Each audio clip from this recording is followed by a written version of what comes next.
যেমন ছোট্ট একটি উদাহরণ, একজন যুবক, তাকে কোরআনের প্রতি বেশি গুরুত্ব দেওয়ার জন্য বলা, বেশি সে গুরুত্ব দিল। তাকে প্রশ্ন রাখা হলো, দেখো তুমি তো কোরআন অনেক পড়লা, অনেক বুঝলা, বলো তো কোরআনে মুহাম্মদ সাল্লাল্লাহু আলাইহি সাল্লামের নাম কয়বার এসেছে আর ঈসা আলাইহিস সালামের নাম কয়বার এসেছে? সে খুঁজে দেখলো, বাস্তব মুহাম্মদ সাল্লাল্লাহু আলাইহি সাল্লামের নাম মাত্র বোধহয় 4 বার এসেছে, আর ঈসা আলাইহিস সালামের নাম 40 বারের মতো এসেছে। দ্বিতীয় এখন তার কাছে প্রশ্ন দিয়ে দিল, আগেই তাকে করেছে যে শুধু কি নিবা, কোরআন হাদিসে যাওয়া যাবে না। এখন তারে দিল, দেখো এই কোরআনে যার নাম 40 বারের মতো আসবে তাকে তুমি বেশি গুরুত্ব দিবা, না এই কোরআনে যার নাম মাত্র 4 বার আসবে তাকে বেশি গুরুত্ব দিবা? কি বলবে সে?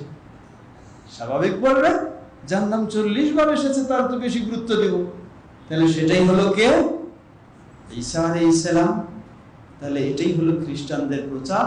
তুমি কি হয়ে যাও, চলে আসো সেই দলে। খুব সহজে, খুব কৌশলে যুবকদেরকেও এইভাবে তারা তাদের মগজ ধোলাই করে এই পথে নিয়ে যাচ্ছে। ঠিক একই চরমপন্থী যুবকেরা তো আরো বেশি একটু কি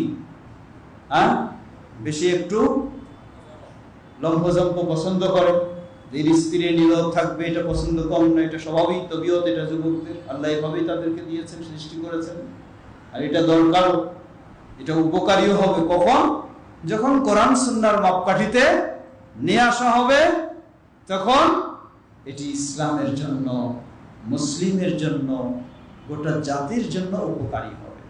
আর এটাকে যখন কোরআন সুন্নাহর মাপকাঠির বাইরে নিয়ে চলে যাবে, আবেগের সাথে এটাকে ব্যবহার করবে, তখন এটি নিজের জন্য, মুসলিম উম্মার জন্য, সবার জন্য ভয়ঙ্কর ক্ষতির কারণ হবে। এজন্যই তাই আমরা বলছিলাম যে যুবকদেরকে, যেই যুবক এমন পরিবারে, যেই পরিবারের তেমন দিনের চর্চা নেই, ওই যুবককে বেদিনের মধ্যে নোংরা অশ্লীলতা, গান বাজনা এগুলিতে জড়িয়ে দিয়ে তার ঈমান থেকে বের করে। আর যেই পরিবারটা হলো ধার্মিক পরিবার, দিনের চর্চা রয়েছে, ওই পরিবারের যুবকটাকে দিনের অপব্যাখ্যা দিয়ে, দিনের নামে, ইসলামের নামে এই চরমপন্থা, ভ্রান্ত পন্থা, উগ্রপন্থা এগুলিতে আকৃষ্ট করে তাকে ইসলাম থেকে বের করে।